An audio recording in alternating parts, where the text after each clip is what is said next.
বাংলাদেশের ধনী জেলাগুলোর কথা উঠলে চোখে ভেসে ওঠে রাজধানী ঢাকা কিংবা বন্দর নগরী চট্টগ্রামের কথা। তবে সময় ও পরিস্থিতি বদলেছে, ধনী জেলার তালিকায় উঠে এসেছে অনেক জেলা। জেনে নিন বাংলাদেশের শীর্ষ 10 ধনী জেলা সম্পর্কে। নাম্বার 10, খুলনা জেলা। খুলনা জেলাকে বলা হয় সাদা স্বর্ণের শহর। বাংলাদেশের চতুর্থ বৃহত্তম জেলা এটি। ধনী জেলার তালিকায় খুলনা জেলার নাম থাকার অন্যতম কারণ এই জেলায় শিল্প এবং কৃষি। খুলনা থেকে বিদেশে প্রচুর পরিমাণে চিংড়ি রপ্তানি করা হয়। নাম্বার 9, নারায়ণগঞ্জ জেলা। একসময় বাংলাদেশের শীর্ষ ধনী জেলা ছিল নারায়ণগঞ্জ জেলা, কিন্তু বর্তমানে কয়েক ধাপ পিছিয়ে জেলাটি 9 নম্বরে অবস্থান করছে। শীতলক্ষ্যা নদীর তীরে অবস্থিত নারায়ণগঞ্জে বহু শিল্প প্রতিষ্ঠান রয়েছে। অর্থকরী ফসল সোনালী আঁশ অর্থাৎ পাটের জন্য নারায়ণগঞ্জকে প্রাচ্যের ড্যান্ডি বলা হয়। বিশ্বের সবচেয়ে বড় পাটকল আদমজি পাটকল এ জেলাতেই অবস্থিত ছিল। নাম্বার 8, বাংলাদেশের অন্যতম সম্ভাবনাময় একটি জেলা হলো গাজীপুর। বাংলাদেশের অর্থনীতিতে এই জেলার অবদান অনস্বীকার্য।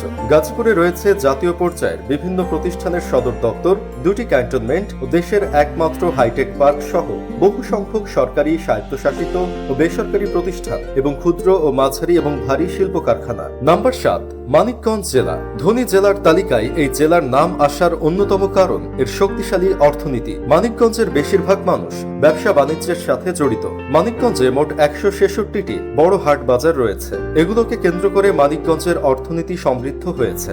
নাম্বার 6, হবিগঞ্জ জেলা। সিলেটের অন্যতম একটি জেলা হবিগঞ্জ। হবিগঞ্জের অর্থনীতি মূলত কৃষি নির্ভর। চা, ধান, গম, আলু ও মাছ এ জেলার অন্যতম কৃষিজাত পণ্য। তাছাড়া শিল্প বাণিজ্যের উপর নির্ভরশীল হবিগঞ্জের অর্থনীতি। হবিগঞ্জের মানুষের মাথাপিছু আয় $3490। নাম্বার 5, কুমিল্লা জেলা।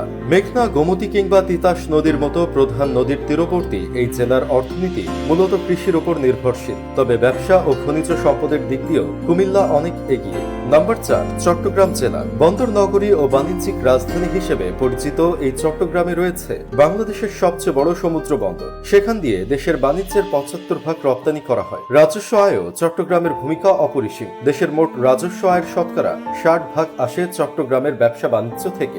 নাম্বার 3, সিলেট জেলা। অলিয়া উলিয়াদের কারণে সিলেটের যেমন খ্যাতি রয়েছে, সমৃদ্ধ অর্থনীতির জন্য সিলেটের তেমনই খ্যাতি রয়েছে। সিলেটের বেশিরভাগ মানুষ প্রবাসে থাকায় তারা দেশের রেমিটেন্স বৃদ্ধিতে বড় ভূমিকা পালন করেন। এছাড়া চা শিল্প, কৃষি ও মৎস্য হল সিলেটের অর্থনীতির অন্যতম চালিকা শক্তি। নাম্বার 2, নোয়াখালী জেলা। বাংলাদেশের অর্থনীতিতে নোয়াখালীর অবদান অনেক। এ জেলার অর্থনীতির 40% আসে কৃষি থেকে।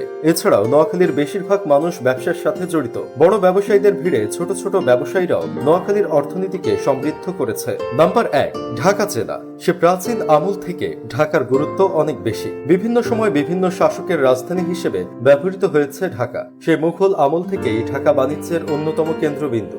বর্তমানে ঢাকা বাংলাদেশের প্রধান বাণিজ্যিক কেন্দ্র। দেশের অনেক বড় বড় শিল্প কারখানা, ব্যাংক, গুরুত্বপূর্ণ অফিস আদালত এ জেলাতেই অবস্থিত।